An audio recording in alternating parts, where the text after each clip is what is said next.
Hey, what's up, everybody? This is Rob Barrington from bridgelesson.com, and I am here as promised to give you some tips and tricks for the upcoming Robot National Championship event right on Bridge Base Online this weekend. That's right, it is the Spring Robot Individual Tournament. You can play for red points, gold points, and maybe a national championship this weekend online exclusively on Bridge Base Online itself. So let's jump in. Let's show you not only where you can find this, but also some tips and tricks on how to be successful in an event like this. So first things first, I am looking at the homepage of Bridge Base right here, and I'm going to click on ACBL World. You will see right here, I have right at the top of this list, the Robot Individual.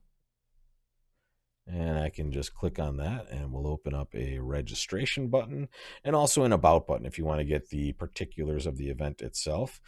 They're right here. Big things and highlights of this are it's a stratified event. So that means it has 3 master point levels, unlimited, which means up to anyone.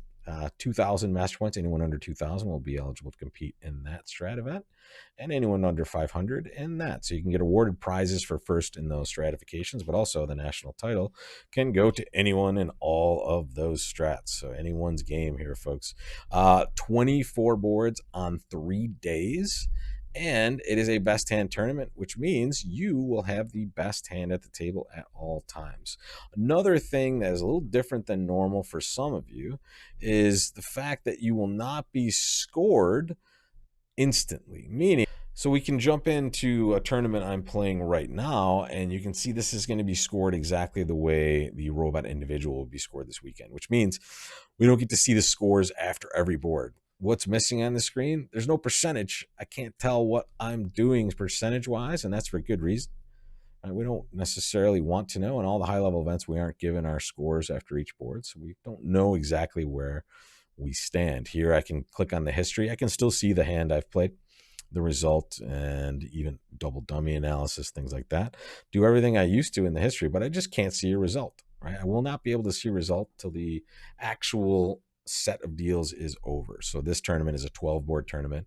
The individual tournament this weekend with the robots is going to be 24. So you will get a provisional score after you finish all 24 of those boards.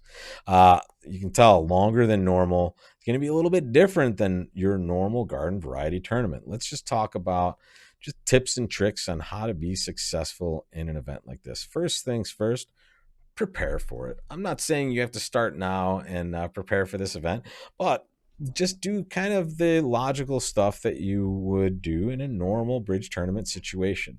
You're not allowed to have phones on your person, or at least on in a bridge event. So turn your phone off, or at least take the ringer down to nothing, take the vibration off so you're not distracted by it, and just set it aside and focus on bridge only.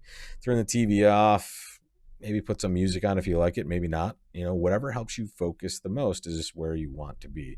Tell friends and family you're playing a very prestigious bridge tournament and you need to be left alone. And that might work for you even if you're not playing it. Maybe you need the excuse a few times, so you can roll that out quite often. But be prepared for it. Warm your brain up a little bit too. Don't jump out of bed and turn on your phone and start playing, right? Give your brain a little bit of time to wake up. Maybe play a couple hands in a challenge or like a quick instant tournament to get yourself warmed up.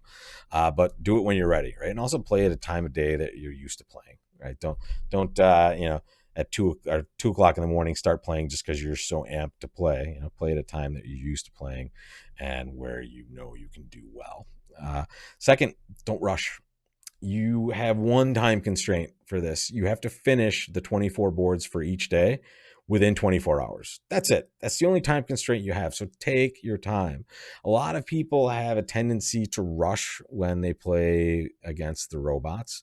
And that's because the robots play really quickly, right? Sometimes they'll win a trick and just fire right away, and you haven't even had a chance to see the last trick. Take your time. Look at the last trick. No one can play at your table until you do. So if you rush, if you play too fast, it's on you, right? No one will be there to rush you. So take your time with the hands. Do not rush through them. Take as much time as you need on each of those deals. Also, take breaks. This is not normal bridge, guys. In fact, I don't think a lot of you realize the lack of breaks you get, especially in a robot tournament. Normally, you have time between rounds, right? You're talking to friends, you're grabbing a drink, coffee, right? Going to the restroom, whatever, right? You're taking some sort of break. You're also in the real world dummy 25% of the time. So you're getting a mental break in those normal situations that you're not getting with one of these online tournaments, right? You're playing every hand. The robot will not play any hands. You're forced to declare everything. So, right, you're the one that's going to control your breaks. Take some. Right, this at 24 boards each of the 3 days. And let's say you're used to maybe playing 8-board robot tournaments. Maybe chop this up into threes. Play 8, 8, and 8, right? Or play 2 12s, right? Take some breaks. I mean, maybe play 2 boards, take a break. Whatever is good for you that will allow you to finish in the time that you want to take, use it, right? So don't be afraid to take breaks. In fact, you should definitely take at least 1 or 2 during these events.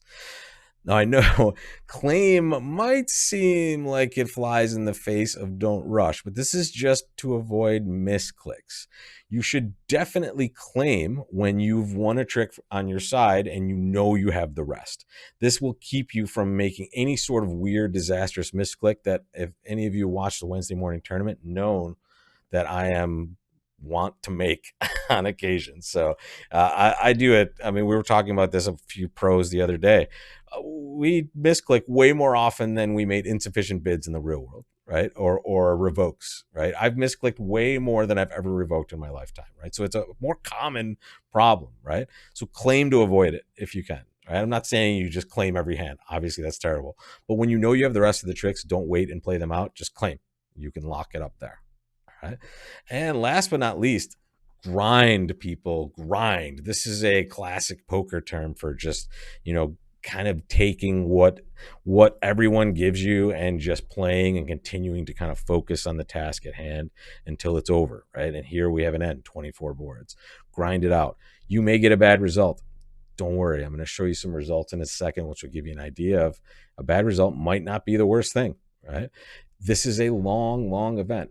Great results aren't going to necessarily make your score skyrocket, and terrible results will not make your score plummet. Right? 72 boards is a long, long event. You cannot win this event on day 1. You also cannot win it on day 2. You can lose it in either of those first 2 days, though. Right? Don't get too emotionally high with good boards and don't get too emotionally low with bad boards. Put the boards behind you. If you feel like you're upset, frustrated, angry, take a break. Right? That's what those are there for. You should use them when you need it. When you feel not mentally up to a task and you have time to wait to do it, take your time, right? Take your breaks. But get through these 24 boards and see where you end up at the end. Let me show you a quick look at results from a recent tournament I played.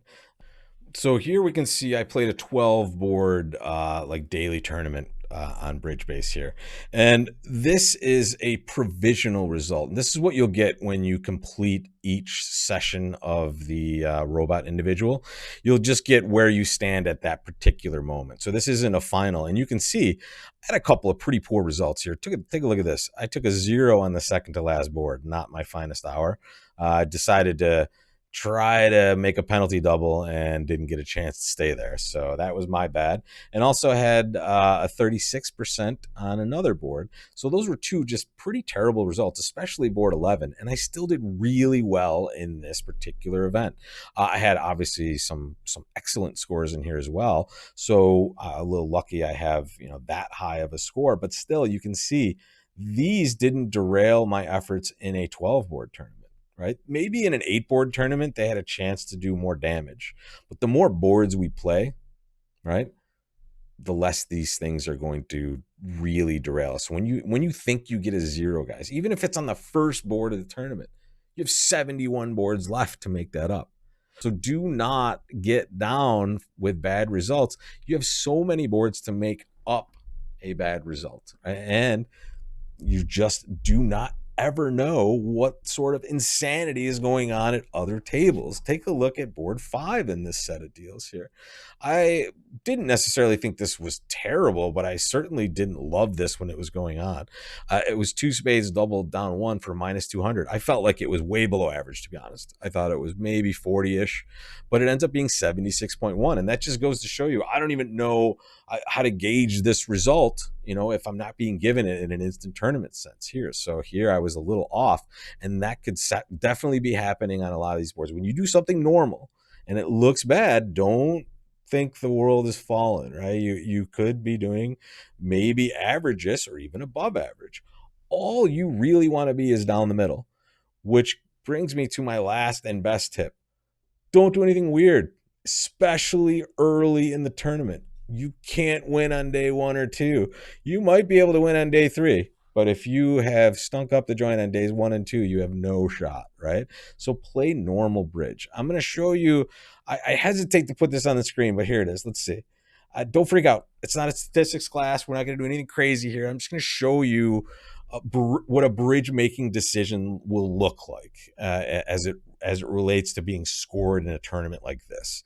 Here we have kind of, let's use 1 no trump openings as just an example, right? So let's say most of the field, like us, is the normal garden variety. We open our 15 to 17 point no trumps, right? But let's say on a certain board, all of the field or most of the field picks up this 13 point hand with a 5-card suit and opens it in that suit like we should. And let's say 1 or 2 knuckleheads opens 1 no trump with their balanced 13 count. And let's circle them here. This is the knuckleheads and this is the field. All right. So when we are with the field, right, we have some form of protection, right? If we're doing normal things, we rate to be around that 50% line most of the time. Now, if we make mistakes here and there, that's where we go a little bit further from this middle spot. But in general, when we do normal stuff, we're with the field, which is excellent. That's where we want to be.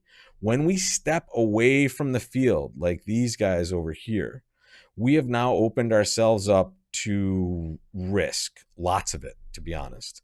Because if this goes poorly, we are going to be punished severely because we're so far outside of the average result. If it goes well, we may in fact get a very good result. But think of the risk we've taken here. We've really gone outside of the norm for no really great reason, just to try to create some action. And what we call this in statistics is variance, right? We're creating an opportunity for success, but also for failure. And I have to say, it is like a snowball. The more we're outside of the normal decision-making process, the more variance we're opening up, and the worse our score varies from this norm. We may get away with it once, maybe even twice, but it catches up to you, right? The more you're away from normal decisions like the field is making, the weirder your scores can become. So you may get, hey, a really good result, and then, oh, a terrible one, right? So stay with the field, guys. Don't do anything weird. You do not have to psych on hands to do well in bridge tournaments. If you want a good look, take a look on this YouTube channel with the Wednesday morning tournament. Gavin and I maybe do occasional aggressive things, but we don't do anything super weird, right? Unless we really are stinking up the joint. And so, guys, that's all I have for you today. Prepare for this tournament. Don't rush.